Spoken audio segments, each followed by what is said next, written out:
우리의 삶에 주어지는 여러 일들 중에서 가장 큰 일은 무엇일까요?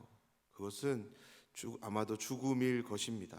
왜냐하면 이 죽음을 감당할 육체가 없기 때문입니다.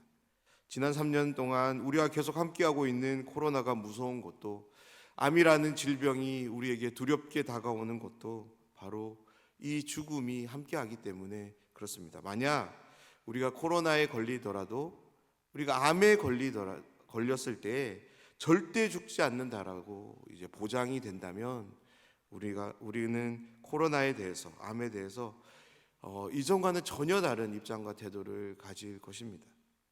무언가 대단한 것 같고 모든 것을 할 수 있는 것 같은 우리지만, 실상을 들여다보면 여전히 할 수 없는 것 투성이 연약한 인생인 것을 우리는 발견하게 되는데요. 특별히 죽음 앞에서 한없이 연약한 인생임을 우리는 보게 됩니다. 동의하시나요? 계속해서 예레미야서 말씀을 함께 살펴보고 있습니다. 살펴보는 말씀이 어떤 말씀입니까? 그것은 하나님 앞에서 범죄한 유다 민족, 그 민족을 하나님께서 심판하시겠다라는 말씀입니다. 어제 함께 나눈 말씀인 이제 예레미야서 9장 16절의 말씀을 보면, 하나님은 유다 민족을 흩어버리는 것으로 끝내지 않으시고 그 민족을 진멸하시겠다라고 말씀합니다. 이 진멸의 의미는 이제 무찔러 모조리에 죽여 없애다라는 말인데요. 유다 민족을 향하는 하나님의 심판을 한마디로 요약하자면 그것은 완전한 죽음인 거죠. 이 죽음이 말씀으로 선포되는 이러한 상황 앞에서 유다 민족은, 그리고 이 말씀을 읽고 있는 오늘 살아가는 우리들은 어떤 태도를 가져야 되는 것일까요? 오늘 말씀은 두 단락으로 나눌 수 있는데요. 각 단락들은 하나님의 말씀으로 시작됩니다. 첫 번째 단락은 애가를 부를 것을 요청하시는 하나님의 말씀이고요. 두 번째 단락은 자랑할 것이 무엇인지를 안내하시면서 또한 심판을 받는 대상에 대한 말씀이 이어집니다. 오늘도 말씀을 통해 하나님께 나아가는 시간이 되기를 원합니다. 특별히 심판의 말씀 앞에서 하나님이 요구하시는 것들에 대해 우리가 귀를 기울였으면 좋겠는데요. 그리고 왜 그런 것들을 요구하시는지를 잘 깨달아서 하나님 앞에서 그것들을 올려드리는 우리의 삶이 되기를 간절히 소원합니다. 17절 말씀을 보면 하나님은 먼저 유다 민족에게 잘 생각해 보라고 그들의 생각을 요구하십니다. 그러면서 곡하는 여인을, 또 지혜로운 여인을 불러와서 애가를 부르라고 하나님은 말씀하시는데요. 17절 말씀은 당시 유다 사회의 한 모습을 우리에게 소개합니다. 그것이 무엇이냐면, 이 당시 사회, 유다 사회 내에는 장례시 애가를 담당했던 전문적인 여인들이 있었음을 우리는 보게 됩니다. 그런데 재미있는 점은 이 애가에 누가 함께 초청되냐면 지혜로운 여인도 함께 초청됩니다. 애가를 부르는 전문적인 여인들을 초청해서 애가를 부르는 것은 너무나도 자연스러운 상황이죠. 그런데요, 지혜로운 여인을 부르는 것은 조금 어색해 보입니다. 하지만 이 애가의 목적이 무엇인지를 우리가 안다면 하나님께서 왜 지혜로운 여인을 초청하고 있는지를 우리는 알 수 있습니다. 하나님께서 곡하는 여인들과 지혜로운 여인들을 함께 불러서 부르게 하시는 이 애가는요, 다름 아닌 이스라엘의 멸망을 준비하는 그런 애가이기 때문입니다. 그렇습니다. 이들이 부를 애가는 이스라엘의 멸망을 내다보는 애가입니다. 그렇기 때문에 지혜로운 여인들이 필요했던 것입니다. 왜냐하면 지혜로운 여인은 하나님을 범사에 인정하고 신실하게 섬기며 따라갔던 여인들이기 때문입니다. 그리고 이 지혜로운 여인을 초청하는 이러한 말씀에는 다름 아닌 유다 민족을 향한 조롱의 의미가 담겨져 있습니다. 이 당시 사회에서 지혜로운 사람은 누구였냐면 선지자와 제사장과 같은 종교 지도자들이었습니다. 그에 반해 당시 여성들은 아무리 하나님을 신실하게 섬기며 따라갔다 할지라도 지혜로운 사람으로 여겨지지 않았습니다. 사랑하는 여러분, 우리가 믿고 섬기는 하나님은 사람을 외모로 취하는 분이 아니심을 믿습니다. 그의 마음에 있는 믿음을 보시는 분이십니다. 제사장이라고 해서, 선지자라고 해서, 심지어 왕이라고 해서 하나님은 그를 지혜롭다라고 여기지 않으십니다. 보잘것없는 어린아이일지라도, 아무런 힘이 없는 여인일지라도 그의 마음에 믿음이 있다면, 범사에 하나님을 인정하고 믿음을 통한 삶을 살아간다면 하나님은 그런 사람들을 지혜로운 사람으로 여기시는 것이죠. 이 당시 사회에서 지혜로운 사람으로 여겨졌던 종교 지도자들, 죽음이 선포되는 이 엄중한 심판의 말씀 앞에서 하나님은 그들을 부르지 않으십니다. 그들을 대신해서 누구를 부르시냐면 당시 절대 지혜롭다라고 여겨지지 않는, 하지만 하나님이 보시기에 지혜로운 이 여인들을 초대하고 계시는 것입니다. 우리는 이 말씀에서 또한 분위기를 하나 살펴볼 수 있는데요, 바로 불러오며가 반복되는 이 사용을 통해서 이 말씀이 어떤 분위기 속에서 전해지는지를 우리는 살펴볼 수 있습니다. 우리말인 국어에서도 어떤 상황을 급박하게 요구할 때 어떻게 말을 합니까? 해야 하는 동작을 꾸며주는 말을 반복적으로 사용하면서 그 긴박성을 우리는 나타냅니다. 예를 들어 누군가로부터 물건을 급하게 건네받을 때 빨리빨리라는 이 빨리라는 말을 반복적으로 사용해서 그 긴급함을 이제 표현하는 거죠. 긴급하면 긴급할수록 이 빨리라는 단어 횟수는 더 많아지고 빨리 이야기될 것입니다. 히브리어에서는 동작을 나타내는 단어, 즉 동사의 반복을 통해서 이러한 상황의 긴박성을 나타내는데요, 말씀을 보면 불러오며가 이제 연속적으로 사용되는 거죠. 이것은 그냥 단순하게 사용된 것이 아니라 이 말씀이 아주 긴박하게 이제 긴박성 속에서 주어지고 있는 것을 이제 보여주는 말씀입니다. 그런데 하나님께서 이렇게 긴급하게 이 애가를 부를 것을 요청하는 더 큰 이유가 있습니다. 그것은 하나님으로부터 주어질 이 심판이 아주 임박했음을 알리고 있는 것이죠. 그러니까 너희들이 그 심판이 이제 곧 닥쳐올 것이니까 너희가 애가를 준비하라는 것입니다. 18절은 애가를 부르는 여인의 심정이 그리고 그들의 모습이 소개되는데요, 간단히 이야기하자면 그들의 눈물이 하염없이 흘러내릴 만큼 큰 슬픔이 그들과 함께함을 우리에게 보여줍니다. 19절에서는 시온에서 통곡하는 소리가 들리고요, 어떤 소리로 들리냐면 망했다라는 소리로 들립니다. 그냥 망한 것이 아니라 아주 망했다라는 그런 통곡의 소리가 함께하는 거죠. 왜냐하면 북방의 나라 바벨론이 쳐들어와서 그들을 완전히 짓밟아 버렸기 때문입니다. 말씀을 보면 그들이 우리의 거처를 헐었음이로다라고 번역하는데요, 본래적인 의미로 한번 해석해 보면 그들이 거처를 번쩍 들어 올려서 아래로 힘껏 내동댕이 쳤다, 이렇게 번역이 됩니다. 그런데 이 거처는 다름 아닌 성전을 의미합니다.